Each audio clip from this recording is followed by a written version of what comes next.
자, 우리는 누군가의 죽음의 소식을 들으면 그런 생각을 하죠. 이제 인생의 모든 것을 마무리했다, 끝이 났다, 이런 생각이 듭니다. 죽음은 인생을 끝맺음하는 것입니다. 뭐 소설이나 드라마나 또 영화나 주인공이 죽으면 끝난 거잖아요. 끝난 거. 사실상 이야기가 이제 스탑되는 것입니다. 그러나 예수의 죽음은 다릅니다. 예수의 죽음은 끝이 아닙니다. 예수의 죽음은 사건 종결이 아니고 반전입니다. 어쩌면 예수의 죽음은 이야기의 마침이 아니고 시작이고 또 핵심이고 절정이 됩니다. 죽음이. 그래서 복음서의 기자들은 예수의 죽음에 초점을 맞추고 있습니다. 그래서 상당한 분량이죠. 여러분들 복음서를 읽어보면 예수님의 마지막 한 주간에 굉장한 분량을 할애합니다. 복음서의 기자들이. 그 말은 죽음이 굉장히 중요한 위치에 있다는 것을 의미하는 것이고, 어쩌면 이 예수님의 십자가의 죽음의 사건을 설명하기 위해서 다른 것들이 보조적으로 필요했던 세팅이 되었다고 볼 수가 있는 것입니다. 왜 예수의 죽음에 이렇게 집중하는가? 그것은 예수 그리스도의 죽으심의 중요성 때문입니다. 예수의 죽음은 예수께서 죽으심을 통하여 가장 위대한 일을 이루셨고, 갈보리 언덕에서의 십자가에 죽으신 일은 인류 역사의 가장 중대한 사건이 됩니다. 그래서 우리는 성경을 읽을 때마다 집중해야 될 대목이죠. 그리스도의 십자가에 대한 죽음에 대한 집중력을 놓치지 말아야 합니다. 그리고 모든 설교자들의 그 설교의 중심에도 언제나 이 십자가가 있어요. 그리고 우리의 신앙이 십자가 위에 서 있어야 되고, 우리의 믿음의 중심, 우리의 믿음의 초점이 언제나 그리스도의 십자가이어야 합니다. 자, 이 그리스도의 십자가의 죽으심은 사실은 2000년 전에 어느 날 갑자기 해퍼닝으로 일어난 것은 아닙니다. 구약시대 오래전, 어쩌면 원시복음이라고 하는 창세기 3장 15절에서부터 끊임없이 구약이 말씀하려고 하는 것은 오실 그리스도, 그분이 온 인류를 위하여 대신 대속의 죽음을 치르실 어린 양이라고 표현하는 것이죠. 구약에서 그리스도를 우리가 발견하고 그리스도의 죽으심의 모형을 많이 발견하게 되는데, 그 중에 아주 뚜렷한 사건 중에 하나가 창세기 22장에 나오는 아브라함이 독자 이삭을 모리아에 바치는 사건입니다. 이삭은 아브라함이 100세에 낳은 아들입니다. 100세에 낳았다는 이 말은 기적적인 탄생이라는 뜻입니다. 그리스도의 동정녀 탄생을 떠오르게 하는 겁니다. 초자연적인 방식으로 탄생한 이야기는 이삭과 예수는 닮아 있습니다. 그러니까 아브라함의 이삭의 이야기는 예수 그리스도의 얘기를 담아내기 위한 하나의 예표적 사건입니다. 자, 이 유일한 아들 이삭은 아버지로부터 받은 사랑받는 아들, 유일한 아들, 하나밖에 없는 아들, 그 아들을 모리아에 올려놓습니다. 여러분, 부모가 되어온 사람들은 자기 인생에 가장 큰 두려움이 있다면 그건 뭐냐면 자녀를 잃는 것입니다. 아브라함은 이삭을 바칩니다. 그러나 하나님이 아브라함이 이삭을 바칠 때 막으십니다. 그러나 하나님의 아들 예수가 죽임을 당할 때는 하나님이 막지 않으십니다. 아들을 죽이십니다. 이 죽음은 대속의 죽음. 세례 요한이 오랜 세월이 지나고 세례 요한이 예수 그리스도를 보자마자 금방 알아봅니다. 그게 요한복음 1장 29절에 이튿날 요한이 예수께서 자기에게 나오심을 보고 이르되 보라, 세상 죄를 지고 가는 하나님의 어린 양이로다 그랬어요. 하나님의 어린 양, 희생의 제물입니다. 여러분, 이 희생의 제물이라고 하는 이 제물을 바치는 사건은 구약의 아주 핵심적인 사건입니다. 이 희생의 제물은 분노하는 하나님과 연결이 되어 있습니다. 하나님은 악에 대해서 분노하시는 재판장입니다. 거룩하신 하나님은 죄에 대해서 맹렬하게 분노하시는 분입니다. 자, 하나님은 우리를 사랑하시는 분이지만 우리는 죄인이에요. 죄인을 그대로 사랑하실 수는 없는 게 거룩하신 하나님이시죠.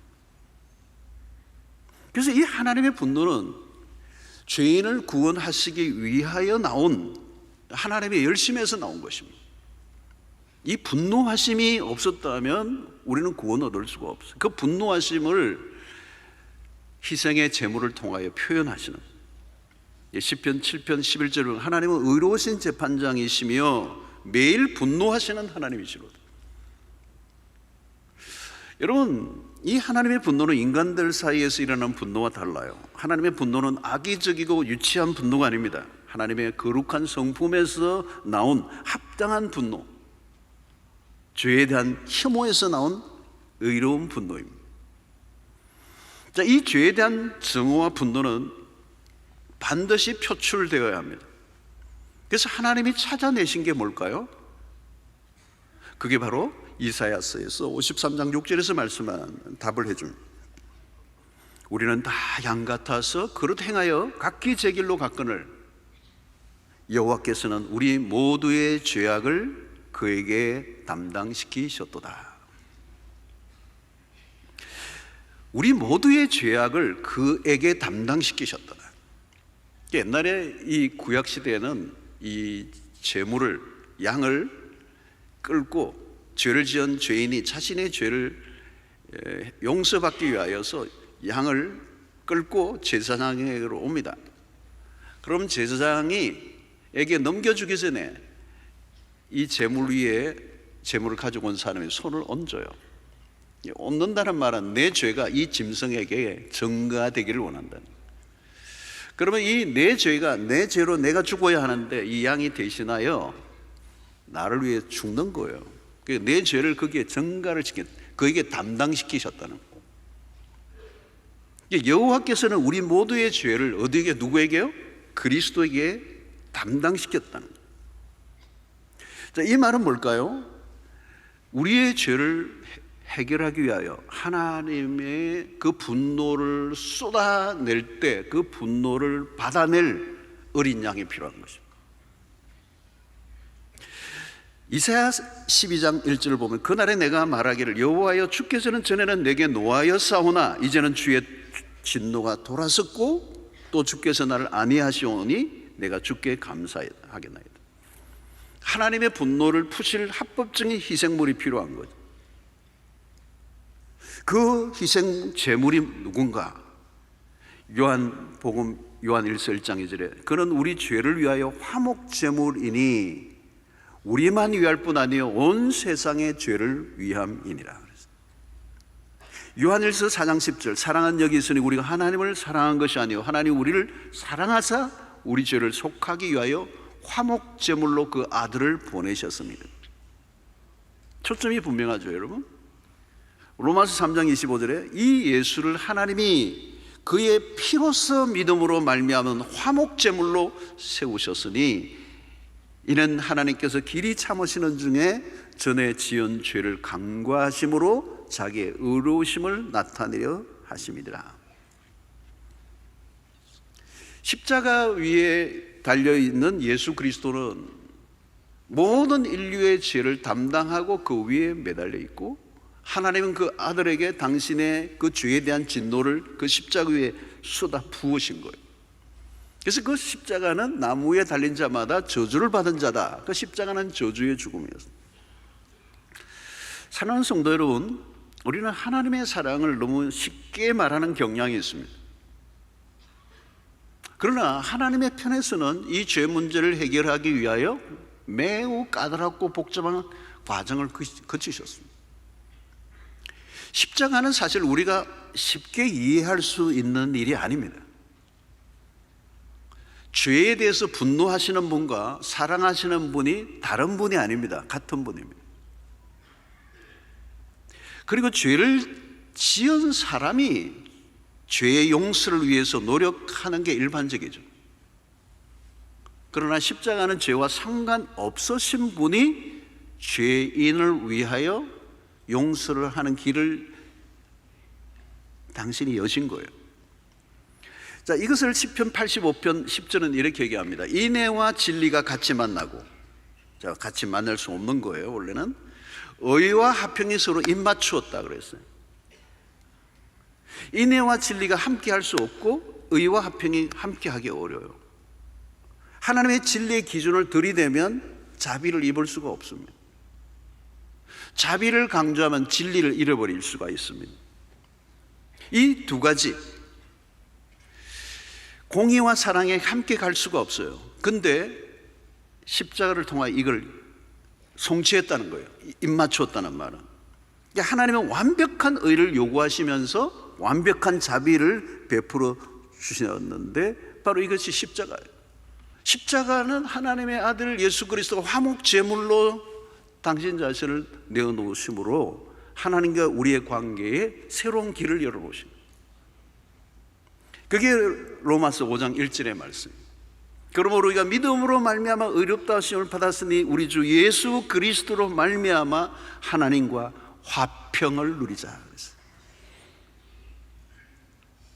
5장 11절에 보니까 그뿐 아니라 이제 우리로 화목하게 하신 우리 주 예수 그리스도로 말미암아 하나님 안에서 또한 즐거워하느니라. 여러분, 여기에서 새로운 변화가 일어난 거죠. 죄로 인하여 에덴에서 추방되었던 경험을 가진 인간은 두려움을 가지고 있습니다. 쫓겨난 자의 두려움은 죄인들이 가지는 원초적 감정입니다. 그 감정을 지워보려고 인간은 쾌락을 추구하고 무엇인가 자신의 불행을 해결해 보려고 몸부림을 치는데 인간의 힘으로는 그 절망과 허물을 극복해낼 수가 없는 거죠. 여러분, 집을 떠난 탕자는 집으로 돌아감으로 방황을 끝냅니다. 아버지와의 화해. 중요한 것은 하나님과의 화해. 그 화해를 해야 모든 갈증이 사라집니다. 하나님과의 관계가 막혀 있으면 우리의 인생의 근원적인 문제가 가로막고 있기 때문에 그 어떤 것도 우리의 삶을 자유롭게 해줄 수가 없습니다.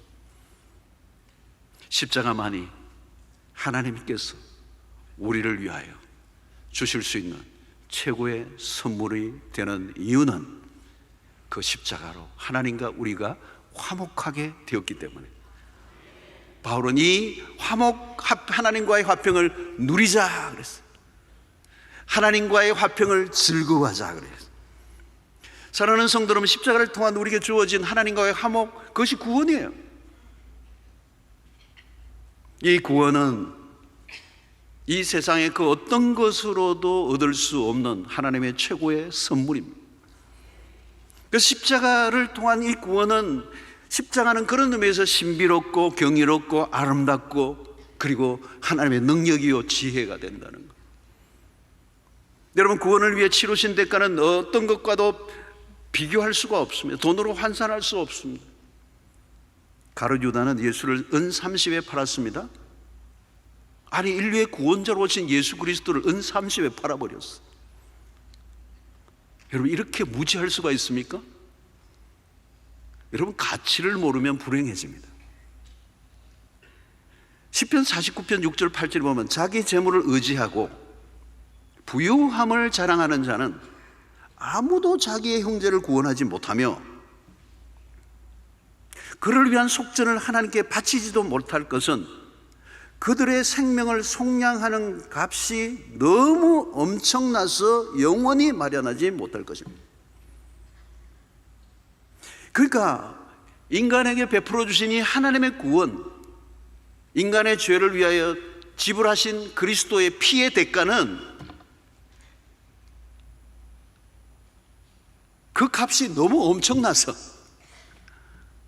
영원히 마련하지 못할 거라는 거예요. 그러니까 인류 역사의 가장 값비싼 대가 지불이 뭐예요? 그리스도의 십자가라는 거예요. 우리의 구원을 위해서 하나님이 지불하신 대가가 엄청나다는 거예요. 여러분, 우리가 이 구원을 가볍게 생각해서는 안 될 이유가 여기에 있습니다. 이 십자가에 매달리신 그리스도께서 테텔레스타이라고 다 이루었다, 마지막 가상칠언 중에 마지막 다 이루었다, 이 말의 헬라의 원문을 보면 지불 완료라는 뜻이에요. 대금을 다 지불했다는 거죠. 우리가 지불할 게 하나도 없다. 구원을 위해서 우리가 치루어야 될 대가가 하나도 없고 그리스도께서 완전히 지불 끝났다는 거예요. 이제 뭐예요? 우리에게 주어진 그 구원을 인조이하면 된다는 거예요. 시편 51편 12절에 보니까 주의 구원의 즐거움을 내게 회복시켜 주시고 자원하는 심령을 주사 나를 붙들어 주십시오. 여기 다윗은 무슨 고백을 합니까? 주의 구원의 즐거움을 내게 회복시켜 달라는 거예요. 다윗은 구원의 기쁨이 무엇인 줄 알았고 그 기쁨이 얼마나 큰가를 알았습니다. 여러분, 십자가를 깨닫는 우리는 다윗보다 더 큰 즐거움을 누려야 합니다. 고난주간에 여러분, 우리는 기쁨이 넘쳐야 합니다. 왜? 우리에게 십자가를 통하여 베풀어 주신 그 구원의 크기가 얼마나 큰가를 알고 있기 때문에. 여러분, 고난주간 침울한 주간 아닙니다. 어떤 분들은 신나게 지내다 고난주간에 너무 침울해지는데 그 고난이 아닙니다. 여러분, 고난은 이미 대가를 다 지불하시고요, 우리에게 구원을 허락하셨어요. 여러분, 미래에 천국 간다는 것만으로 끝나지 않고 현재적으로 만끽해야 합니다. 그 구원을 알아갈수록 구원이 더 커지는 거죠. 여러분, 예수를 믿고 신앙생활을 가는데 어떤 경험이 가장 큰 것이었습니까? 어떤 분은 그래요. 내가 집사 직분 받았을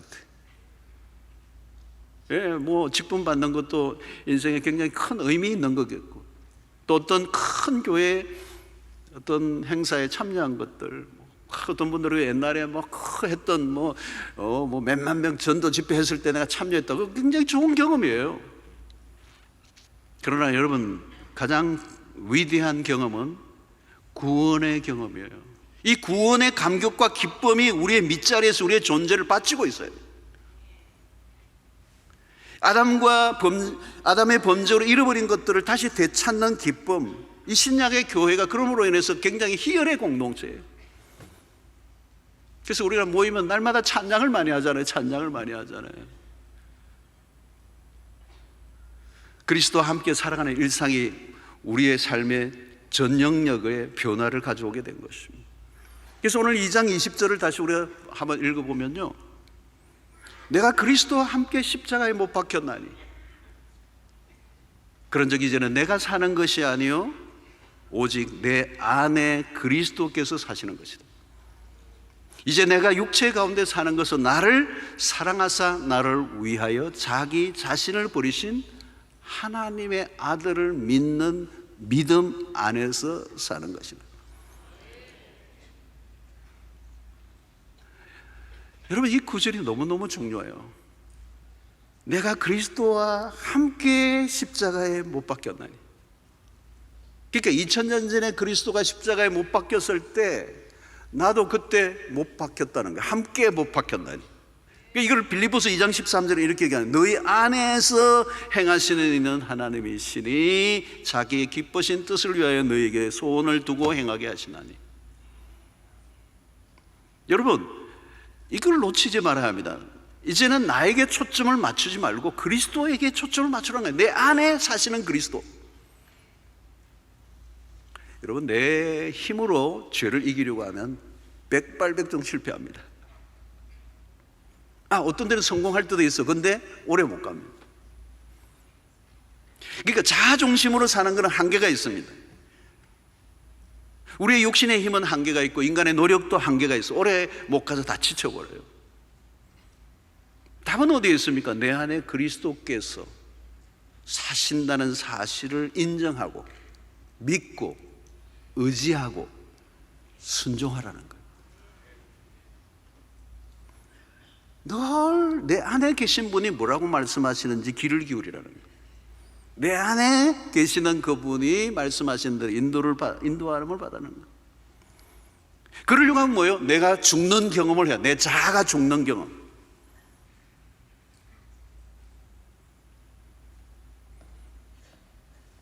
내가 죽어야 돼요. 내 자아가. 근데 내 자아가 죽으면 내가 실패한 사람처럼 보인다는 생각을 할지도 몰라요.